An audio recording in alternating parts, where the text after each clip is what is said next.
सक्सेना। उत्तर प्रदेश के शाहजहांपुर से बड़ी खबर आ रही है, जहां जीआरपी थाने के लॉकअप में बंद एक अपराधी ने स्वयं आग लगा ली, जिससे थाने में हड़कंप मच गया। मामले की गंभीरता को देखते हुए आईजी जीआरपी भी शाहजहांपुर पहुंचे और घटना की जानकारी की तथा थाना व हवालात का निरीक्षण किया। आइए देखते हैं ये रिपोर्ट। कल बृहस्पतिवार की रात मोबाइल चोरी के आरोप में जीआरपी पुलिस ने सोनू उर्फ रहमान को गिरफ्तार किया, जिसके कब्जे से चोरी का मोबाइल भी बरामद हुआ था। बताया जा रहा है कि सुबह जब दैनिक क्रिया से निपटकर रहमान वापस आया तो उसी समय हवालात के अंदर उसने अपने शरीर में आग लगा ली, जिससे थाने में हड़कंप मच गया। मौजूद पुलिसकर्मियों ने किसी प्रकार आग बुझाई और अभियुक्त रहमान को अस्पताल पहुंचाया। दरअसल रहमान पर थाना सदर बाजार में बलात्कार तथा थाना कोतवाली में चोरी जैसे जघन्य अपराध में मुकदमा दर्ज है। वहीं रहमान का आरोप है कि उसे हवालात में टॉर्चर किया गया। उसने जीआरपी पुलिस पर धर्म के आधार पर प्रताड़ित करने का भी आरोप लगाया है।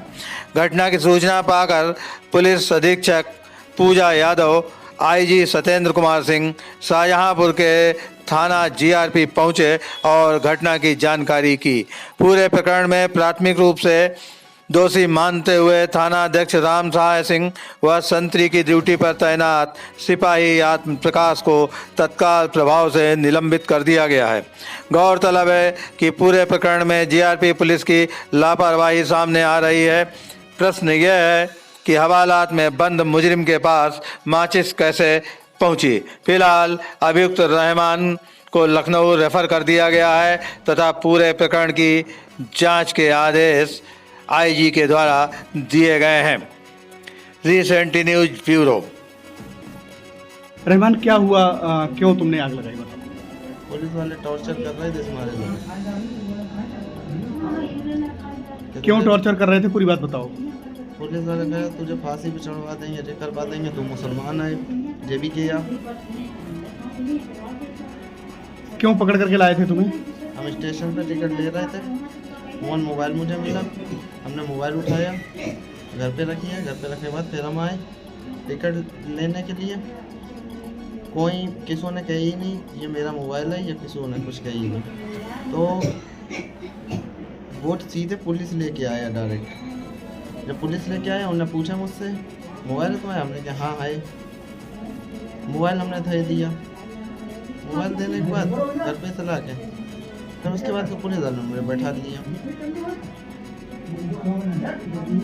हवालात में बंद किया था या कहाँ बंद किया था? हवालात में। तो तुम्हारे पास जो शरीर में आग लगाने के लिए माचिस या जो सामान है वो कहाँ से मिला, कैसे करके? हवालाती के अंदर से। क्या क्या था अंदर? अंदर बाइक भी थे पड़े हुए और बैटरी भी थी, बहुत चीज़ें थी पड़ी हुई अंदर। तो तुमने काहे से आग लगाई? माचिस से। माचिस से और कपड़ों में लगाई बस।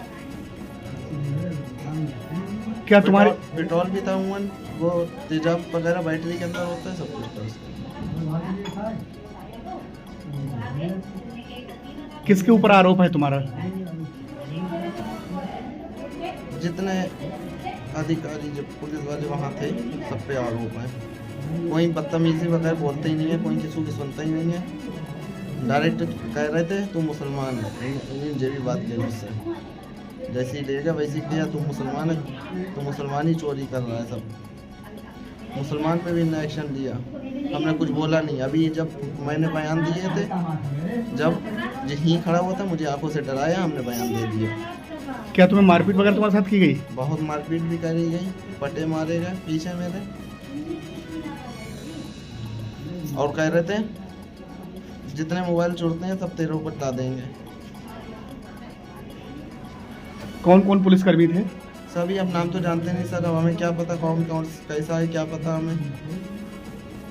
जब तुम्हें आग लगा ली तो तुम्हें थाने से लेके कौन चला? थाने से माइन जो थे उनके वही लेके चले। 14/15 की रात में एक चोर ने चोरी यहाँ कर ली थी स्टेशन के ऊपर प्लेटफॉर्म पे। तो सोते हुए लोगों से ऐसे मोबाइल निकाल लेते हैं, तो उसी के क्रम में एक घटना घटित हुई थी, जिसमें कल एक मुकदमा कायम किया गया था यहाँ पर जीआरपी थाने में। तो उस घटना के संबंध में कल डेली जैसे ब्रीफिंग होती है, तो मैं सुबह पूछताछ की थी मैंने भी, और हमारी जो SRP हैं, पुलिस अधीक्षक रेलवे, इन्होंने भी पूछा था, तो इंस्पेक्टर को थोड़ा डांटा गया था कि भाई आप प्लेटफॉर्म की घटना नहीं होनी चाहिए। तो उसने सघनता से अब इस बीती रात में चेकिंग किया, तो उसमें पकड़ में एक आदमी आ गया। तो फुटेज वगैरह से भी, और जब वो पकड़ा गया तो संदिग्ध हालत में था। चेकिंग करने पर उसके पास से एक मोबाइल मिला। ये संयोग की बात थी कि जो घटना घटित हुई थी परसों रात में, उसी घटना का ये मोबाइल था। तो उसमें निस्संदेह ये उसी घटना से संबंधित था। तो इसको पकड़ के और हवालात में बंद कर दिया गया, लिखा पढ़ी कर दी गई। ये दुखद घटना आज सुबह घटित हुई कि जब ये सुबह प्रातः क्रिया के लिए ले जाया गया, तो उसी समय कहाँ से कैसे क्या हुआ, ये तो भी जांच का विषय है। इस संबंध में जांच के आदेश दे दिए हैं पुलिस अधीक्षक ने। लेकिन ये कहीं से माचिस की तीली ले आया और उससे स्वयं को जला दिया। तो इसके बारे में पता ही चला है कि बहुत सुपरफिशियल इंजरीज हैं, भी ज़्यादा डीप नहीं है बर्न। तो डीप बर्न नहीं है तो उम्मीद पूरी है कि उसका जान का कोई हानि नहीं होनी चाहिए। तो अभी इसको रेफ़र कर दिया गया है लखनऊ के लिए, और मजरूब जो है जा चुका है, उसका रिमांड बनवाया जा चुका है और उसके बयान भी हो चुके हैं। और बयान में उसने इसको कन्फेस किया, बताया उसने यहाँ उसने चोरी की थी और ये मोबाइल उसी घटना से संबंधित है। सर, इस मामले में जाँच को इस संबंध में जांच अभी पुलिस अधीक्षक देंगी। तो मुझे लगता है हरीश यादव जो हमारे CO साहब हैं, CO GRP, ये इस प्रकरण की जांच करेंगे। और इसमें दोषी संतरी को पाया गया है, क्योंकि संतरी के अभिरक्षा में जिस समय रहता है वो माल खाने का इंचार्ज और उसकी जिम्मेदारी रहती है सुरक्षा की। तो ये लैप्स जो हुआ है, ये उसके लिए संतरी और थाना प्रभारी जो हमारे हैं GRP के, उन दोनों को निलंबित किया गया। तो वो टॉयलेट के लिए गया था, तो उसको लेकर के कौन गया था? टॉयलेट के लिए तो संतरी लेके गया था। संतरी लेके गया। क्या कोई और आपराधिक मुकदमे इस व्यक्ति के? हाँ, इसके ऊपर 2 मुकदमे और हैं पहले के, पूर्व के आपराधिक इतिहास है। एक अपहरण का, वो चोरी का मुकदमा है, एक बलात्कार का, अलग मुकदमे हैं, वो चल रहे हैं। आपके GRP में भी कभी इसके पहले वो पकड़ा गया है कोई वांछित? GRP में वो मुकदमा दोनों बाहर के हैं, सिविल पुलिस के हैं। लेकिन मुझे लगता है कि जिस तरह से घटना की है, लोगों ने नहीं लिखाया हुआ। कई बार ऐसा होता है कि चोरी हुआ और गाड़ी आ गई, लोग बैठ के चले गए। तो ये होता कि अब कहाँ मुकदमा लिखा है, लोगों को जानकारी भी नहीं होती। हो सकता है कि इसे चोरी की हो पहले भी, लेकिन लिखा पढ़ी में 2 ही मुकदमे हैं और GRP के कोई मुकदमे नहीं है। कितने परसेंट इंजरी है जी, कितने परसेंट इंजरी? ये 35% बर्न इंजरीज है। तो इसका कोई मुझे लगता है ज़्यादा गंभीर नहीं है। भगवान चाहेगा तो अच्छा होगा।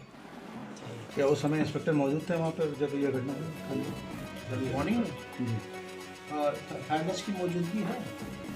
हाँ, वो प्लेटफॉर्म पे मतलब थानाध्यक्ष की मौजूदगी से असर इसलिए नहीं पड़ता है क्योंकि 24 घंटे माना जाता है पुलिस अधिकारी ड्यूटी पर रहता है। तो वो चाहे सो रहा हो चाहे जग रहा हो, उसका कोई पता नहीं होता है। तो ये मान चला जाता है वो प्रभारी है तो वो जिम्मेदार है इस चीज़ों का। तो अगर कोई घटना लॉकअप के अंदर घटित हुई है तो उसमें जिम्मेदारी से उसको बचाया वंचित नहीं किया जाता। उसकी जिम्मेदारी, जवाबदेही, अकाउंटेबिलिटी तय हो जाती है अपने आप। क्या सर किसी पोस्टिंग की गई? नए इंस्पेक्टर की पोस्टिंग अभी पोस्टिंग नहीं की गई है। पुलिस अधीक्षक अपने स्तर से करती हैं, तो उन्हीं के द्वारा ये कार्रवाई